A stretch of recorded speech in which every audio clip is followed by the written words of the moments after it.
What's up, everybody? In today's video, I'm going to be reviewing the book, The Latte Factor by David Bach. Forgot his name, so I had to look there. But yeah, Latte Factor. It's one of those like clickbait self-help books, and I had heard about this, or I'd seen it somewhere, probably in like one of those airport bookstores, but I didn't think to pick it up. But then this guy went on James Altucher podcast, which I mentioned on here. I feel like I mention it every time I make a video here, but it's one of my favorite podcasts. It's a self-help podcast, and he was pretty good on there. David Bach was, and he's the best-selling author of The Automatic Millionaire, which is basically just self-help, a self-help financial book. And he just talked about how this book was, James Altucher and him both talked about how this book was short and it's a good read and good for millennials managing their money. And I thought I would give it a read and give it a chance. And the cover's pretty cool and the concept is pretty cool. But yeah, this book, I can't recommend it to anybody. In this book, David claims to be different than his other books because he turned it into a interesting story, as he called it on the podcast, about this girl Zoe and her trek through New York City and living the New York City lifestyle. And I used to live in New York City. I lived there for almost 10 years, and I basically lived this life. And this story is just BS. And it's just like the concepts are so simple. If you want the main summary of the book, you don't have to buy this. You don't have to check it out from the library, anything. I got it from the library. But and if you want to save money, definitely get this book at the library. Don't buy this book. It's $20, it says. But but yeah, the concept of this book, if I sum it up, is put money into your 401k.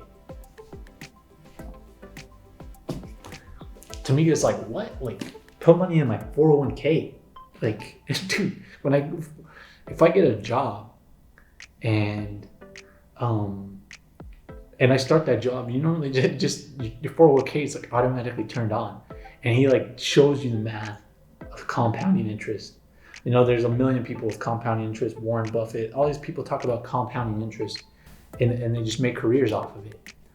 If you don't know about a 401k or contributing to a 401k, then you have a whole lot of other problems. But it's basically like, and it's called the Latte Factor because, of course, he's one of these guys that say like, you put Starbucks, you buy Starbucks every day, put that money in a savings account and fully invest it in the stock market, and you'll be a millionaire in 50 years, which is true, right? Like if you do the math based on history to date, then you will be that, right? But it's also like, he tells her, make your lunch, don't buy a coffee, but work your job that you don't like, or in this case, she fortunately likes her job, but she doesn't like a lot of things in her life, and you'll be okay. It's like when you're working in New York City, you do all those things because like you're getting ready for work. You get your coffee before you go to the subway, or when you go to work because you want to take a break from work, or you need to wake up because you got up so early to catch the subway, or you're in the snow, and you don't have time to make food because you spend so much time commuting and working overtime. So a lot of the concepts are really convenient, and it's really easy. The main thing that he's trying to get across is don't let your expenses get greater than your income, and any of the income that you have left over, save it and then put it fully into the stock market. But I think that's another thing that's really hard that he doesn't even talk about, is like fees in these funds. Is like go into a low fee. He doesn't talk about low fee 401ks because they can steal a lot of your money with fees and 401ks and anything, and basically like any stock that you choose too. Like he doesn't talk about putting it into an index fund like an S&P 500, which is what most people recommend. And I recommend Ramit Sethi's book, I Will Teach You to Be Rich, versus this, because Ramit tells you what to do. He tells you like how to automatically save, which banks are the best. That's the other thing, like, he doesn't talk about banks. Banks will steal your money with fees. Ramit Sethi tells you all that. He tells you about Charles Schwab. I just bought the new version of that book. I bought that one because it's like, there's actual tips. And he talks about things that you can actually do. This is just some convenient narrative. It is the story is like so sing-songy too. She's like, She of course spends all her money. She spends all her money and she's like, I just can't. There's no way I can save money. And then he's like, well, look at all these things you spend your money on. And then she's like, oh yeah, you're right. And then it's like, it's the whole thing is about it. I can't even talk about it because it's like so boring. But like you'll blow through this book in like 30 minutes and you'll just be like, okay, where's the information? I'll save you the time. It's don't go to Starbucks and don't have any expenses and put any money you would have had towards those expenses in a savings account. Like don't worry about eating or anything like that. Just put it all in a savings account, you'll be okay. The other thing is the end.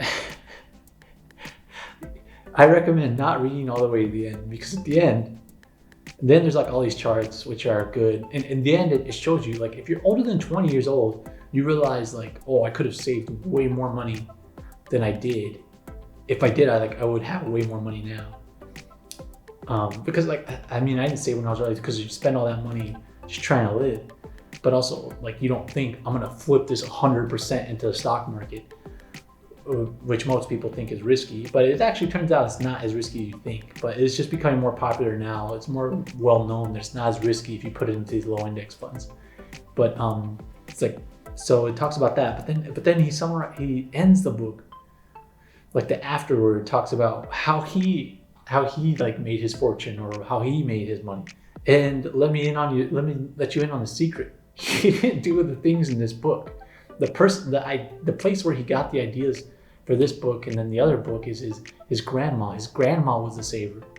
He didn't make money until he did the automatic millionaire. He was just like obsessed with personal finance because his grandma had this story where she saved money. So it's good luck to you if you follow this, if you're able to follow this book. This book is for people that have jobs that they like and are going to continue to work in or have some kind of steady stream of income. Like you have a side income or you have a job or you have a business that has like a steady stream of income that's predictable that you can take a percentage of and save it. So it's for those people.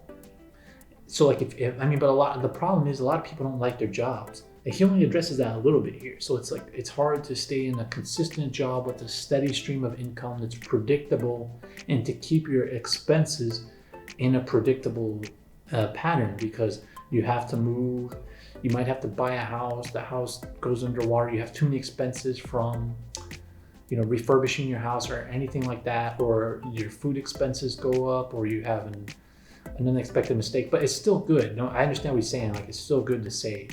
But this book is like meant for people that I think are just completely lost in life.